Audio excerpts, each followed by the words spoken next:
Shalom. Aquesta setmana tenim la lectura de Bejucotai al Galut, a l'exili, i la lectura de Bamidbar en el desert, a la terra d'Israel.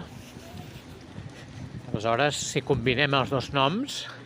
tenim Bejucotai Bamidbar, que vindria a ser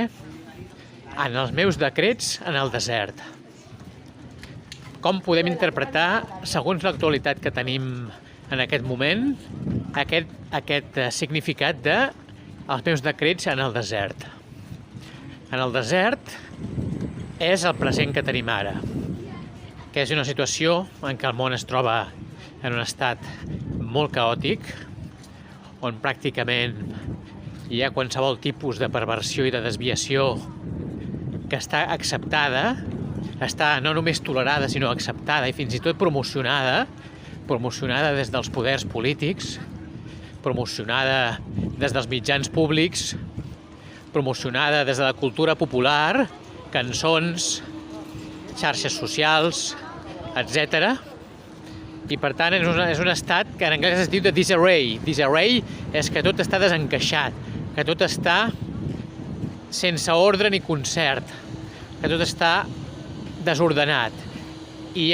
es diu en castellà a río revuelto ganancia de pescadores, que vol dir que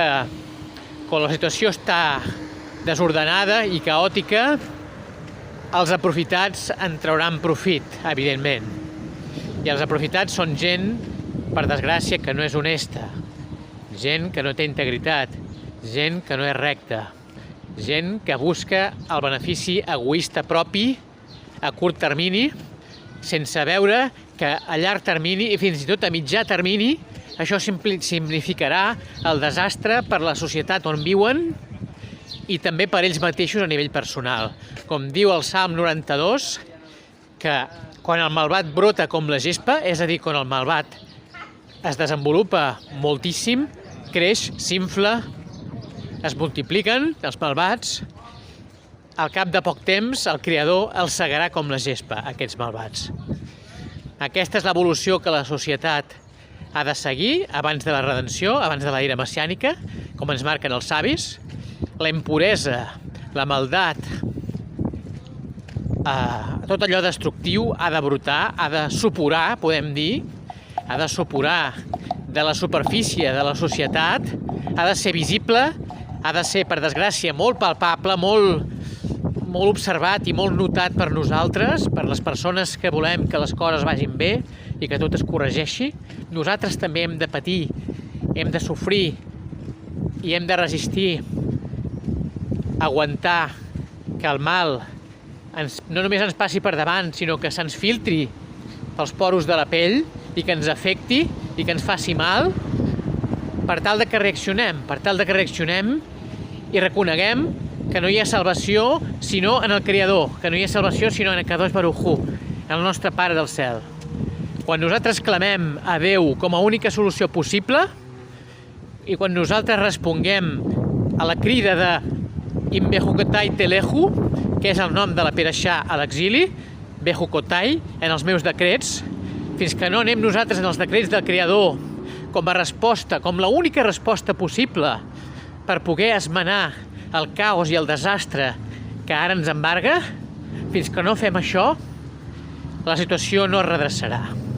Aleshores, la meva hipòtesi, que és una hipòtesi raonable, no és res de l'altre món, és que quan una massa crítica de persones anem in Bejucotai, anem seguint els decrets del Creador,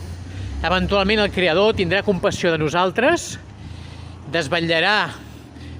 en les nostres ànimes i en els nostres cors les respostes correctes